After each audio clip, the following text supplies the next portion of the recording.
जमीन, मिट्टी, पानी, पेड़ पौधे और जंगली जानवर, ये क्या हैं? ये हमारे प्लैनेट के बिल्डिंग ब्लॉक्स हैं, यानी वो चीजें जिनसे हमारी दुनिया बनी है। आज के विश्लेषण में हम यही समझेंगे कि ये सब एक दूसरे से कैसे जुड़े हैं और धरती पर जीवन को कैसे मुमकिन बनाते हैं। और हम शुरुआत एक ऐसे फैक्ट से करेंगे जो शायद सोचने पर मजबूर कर दे। है ना, ये एक अजीब बात। हम रहते तो जमीन पर हैं, लेकिन हमारा ग्रह असल में एक पानी की दुनिया है। धरती की सतह का 70% हिस्सा पानी से ढका है, और ये हमें याद दिलाता है कि हमारा सबसे कीमती रिसोर्स यानी जमीन कितनी लिमिटेड है। तो चलिए इस सफर पर निकलते हैं। हम अपनी यात्रा जमीन की नींव से शुरू करेंगे, फिर मिट्टी की उस जिंदा परत को देखेंगे, इसके बाद जीवन देने वाले पानी की खोज करेंगे, फिर ग्रह के हरे कवर यानी वनस्पति को समझेंगे, और आखिर में हमारे वन्य जीवों के संरक्षण पर बात करेंगे। तो हमारी यात्रा शुरू होती है ठीक हमारे पैरों के नीचे की जमीन से। सोचिए जरा, पृथ्वी की पूरी सतह का सिर्फ 30% हिस्सा ही जमीन है, और इसी छोटे से टुकड़े पर पूरी इंसानियत का वजूद टिका हुआ है। तो सवाल ये उठता है कि हम इसका इस्तेमाल करते कैसे हैं? जरा सोच कर देखिए, दुनिया भर में इस लिमिटेड जमीन का सबसे बड़ा इस्तेमाल आखिर किस काम के लिए होता होगा? क्या ये शहर बसाने के लिए है, फैक्ट्रियां लगाने के लिए है, या कुछ और? जवाब बिल्कुल सीधा और बहुत पावरफुल है, कृषि यानी खेतीबाड़ी। दुनिया भर में किसी भी और चीज से ज्यादा जमीन का इस्तेमाल खाना उगाने के लिए किया जाता है। और ये बात भारत जैसे देशों के लिए तो और भी सच है, जहां खेती सिर्फ एक इंडस्ट्री नहीं बल्कि जीने का एक तरीका है। लेकिन इस लिमिटेड रिसोर्स पर दबाव बहुत ज्यादा है। बढ़ती आबादी को और घर चाहिए और खाना चाहिए। जब जानवर एक ही जगह पर बहुत ज्यादा चढ़ते हैं तो वो जमीन को बंजर बना देते हैं, और जब हम जंगल काटते हैं तो बारिश और हवा उपजाऊ मिट्टी को अपने साथ बहा ले जाती है। ये सारी चीजें मिलकर हमारी जमीन को खतरे में डाल रही हैं। और इसका एक बहुत ही गंभीर नतीजा होता है, मरुस्थलीकरण। इसका मतलब सिर्फ ये नहीं है कि रेगिस्तान फैल रहा है। इसका मतलब है कि अच्छी खासी उपजाऊ जमीन खराब होकर बंजर जमीन में बदल रही है। ये एक बहुत बड़ा खतरा है। तो हमने जमीन की बात की, लेकिन अब उस चीज पर आते हैं जो इस जमीन में जान डालती है, मिट्टी। यह पृथ्वी की सतह पर एक पतली सी परत जैसी है, लेकिन सच तो यह है कि जमीन पर जीवन का आधार यही है। लेकिन हर मिट्टी एक जैसी नहीं होती। वो कैसी होगी, ये पूरी तरह से इस बात पर निर्भर करता है कि वो बनी कहाँ है। जैसे जलोढ़ मिट्टी नदियों की लाई हुई गाद से बनती है, जो उसे जबरदस्त उपजाऊ बना देती है। वहीं दूसरी तरफ काली मिट्टी ज्वालामुखी चट्टानों से बनती है, जो कपास जैसी फसलों के लिए एकदम परफेक्ट है। तो फिर इस कीमती मिट्टी को बचाया कैसे जाए? कई तरीके हैं। सीढ़ीदार खेती और समोच्च जुताई जैसी तकनीकें पहाड़ी ढलानों पर पानी के बहाव को धीमा कर देती हैं, जिससे मिट्टी का कटाव रुकता है। लेकिन शायद सबसे असरदार तरीका है बस पेड़ लगाना, क्योंकि उनकी जड़ें मिट्टी को कसकर पकड़ लेती हैं।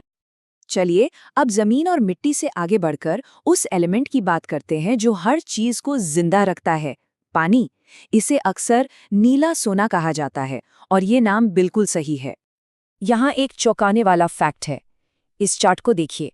जब हम मीठे पानी के बारे में सोचते हैं तो हमारा ध्यान नदियों और झीलों पर जाता है, लेकिन धरती का लगभग 70% मीठा पानी असल में ग्लेशियरों और बर्फ की चोटियों में जमा हुआ है। जो पानी हमारे लिए असल में उपलब्ध है वो इस विशाल भंडार का बहुत छोटा सा हिस्सा है। और इस लिमिटेड सप्लाई पर भी कई खतरे मंडरा रहे हैं। फैक्ट्रियों से निकलने वाला कचरा हमारे पानी के सोर्स को गंदा करता है।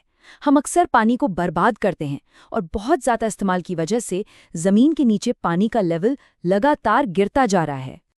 और यहीं आकर सारी कड़ियाँ जुड़ जाती हैं। ये पॉइंट याद रखने वाला है, जब हम पानी का संरक्षण करते हैं तो हम सिर्फ पानी नहीं बचा रहे होते, हम अपनी ज़मीन को सूखने से और अपनी मिट्टी को बंजर होने से भी बचा रहे होते हैं। चलिए अगले पड़ाव पर चलते हैं और देखते हैं कि ये सब मिलकर क्या बनाते हैं।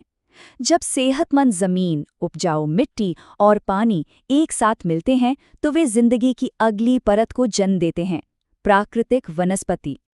यहाँ एक बहुत ही सिंपल लेकिन पावरफुल नियम काम करता है।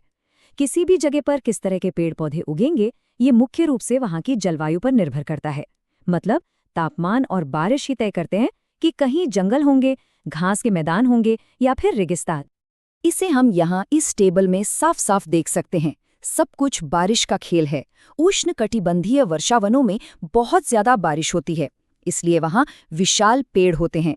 घास के मैदानों जैसे कि अफ्रीकी सवाना में ठीक ठाक बारिश होती है।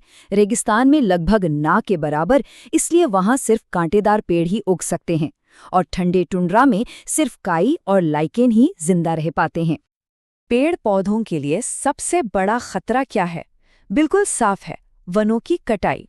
और इसका समाधान वो भी उतना ही साफ है, वनीकरण। ये एक सीधी सी लड़ाई है, पेड़ काटने के खिलाफ पेड़ लगाना।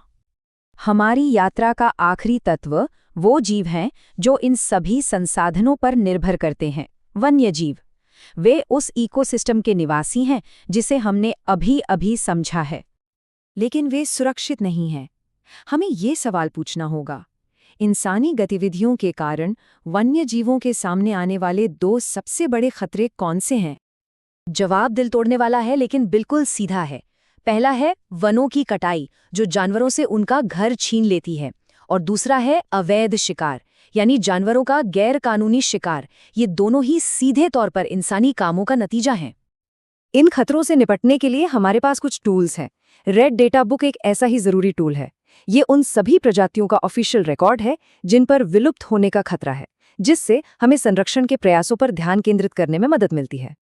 और ये कोशिशें काम करती हैं। नेशनल पार्क्स और वाइल्ड लाइफ सैंक्चुरी जैसी सुरक्षित जगहें बंगाल टाइगर जैसी शानदार प्रजातियों को बचाने में बहुत अहम भूमिका निभाती हैं। ये एक उम्मीद की किरण है जो दिखाती है कि संरक्षण मुमकिन है। तो जैसा कि हमने इस विश्लेषण में देखा, हमारे ग्रह का हर हिस्सा एक दूसरे से जुड़ा हुआ है। जमीन मिट्टी को प्रभावित करती है, पानी दोनों को, वनस्पति उन सभी पर निर्भर करती है, और वन्य जीव हर चीज पर। ये हमें एक आखिरी और बहुत गहरे सवाल पर छोड़ जाता है। अगर सब कुछ इतना जुड़ा हुआ है, तो एक के प्रति हमारी जिम्मेदारी कहाँ खत्म होती है और दूसरे के प्रति कहाँ से शुरू होती है?